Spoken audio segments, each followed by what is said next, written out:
Thank you so much. Mike McKee, this is maybe my favorite congressman. This guy is great. Multiple degrees, professor. It is Dr. Cole. Why don't you introduce him? Dr. Cole, Dr. Thomas Cole is Deputy Majority Whip. He is a representative from Oklahoma's 4th Congressional District. As Tom noted, he has a doctorate in British history. His Ph.D. thesis, Life and Labor in the Isle of Dogs. His Ph.D. thesis was on cutting East London working class. His Ph.D. thesis was on that little green lawn in the Tower of London where they cut off all the Republican heads. I mean, this is a guy who belongs on the on this nerd show with us.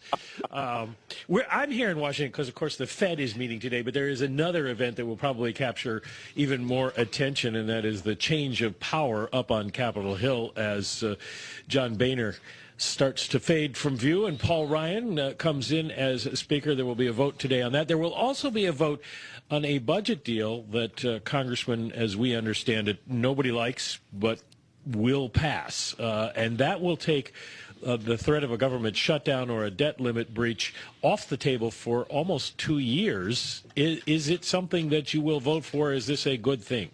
Oh, I'll certainly vote for it, and it is a good thing. The process is both incoming Speaker Ryan and outgoing Speaker Boehner agree stinks. We would have preferred a different approach. And frankly, because it's a deal, because we live in a divided government, in a system of checks and balances, and in an era of intense polarization, nobody's going to get everything they want. We do live in a divided government, but that's just the Republican Party these days. Fair statement. But, you have to look at what's the alternative to passing this. We would have default by November the 3rd. We would have an immediate government shutdown, and then we would follow that by sequester in January, which is $40 billion worth of cuts to the American military during, an awfully dangerous era. And there's also, by the way, some good things in here. Reform of Social Security disability insurance, which was going to go broke, a big victory in entitlement reform.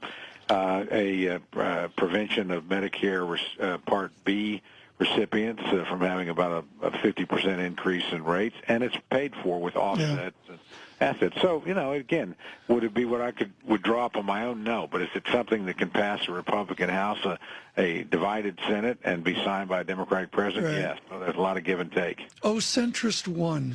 Oh, one like Barbara B. Conable of Another Time and Place. I'm flattered to be compared. Yes, he was quite something, and so were you. Dr. Cole, is there any new humility among the conservatives in your party? Is there a shift going Boehner to Ryan where people are thinking about a more collegial body and process? Yeah, well, I'm going to quibble a little bit with the word conservative because I consider myself one of those. Fair. And frankly, that's all the Republican conference is full of. But some people are not I think real conservatives tend to be traditionalists, institutionalists. They understand change is usually gradual and cumulative.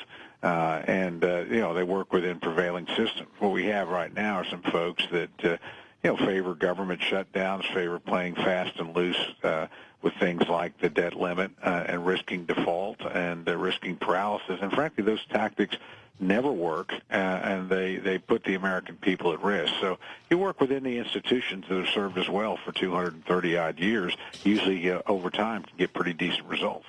I understand that obviously people are going to be expressing optimism as Representative Ryan takes over the Speaker's gavel, but what are the realistic possibilities for doing anything to boost the economy? Not even fiscal help, because there's probably very little chance of that, but say corporate tax reform. Well, I think eventually quite a bit. Now, I think, look, today's deal in and of itself, I think, helps the economy because it removes uncertainty, certainly where the debt limit is concerned and the functioning of government. I think those are important contributions to the economy. Also, by the way, some of the people that will condemn this deal will be Republican presidential candidates, but secretly they're all going to be thankful that it occurred because the last thing they need is a government shutdown in the middle of a presidential campaign next year. So this is good all around. I think Ryan, if anybody can get anything done, Paul's already demonstrated, look, he can broker deals with Democrats. He did in the Ryan Murray deal. He worked with a Democratic president that he had ran against in 2012 to get his trade promotion authority.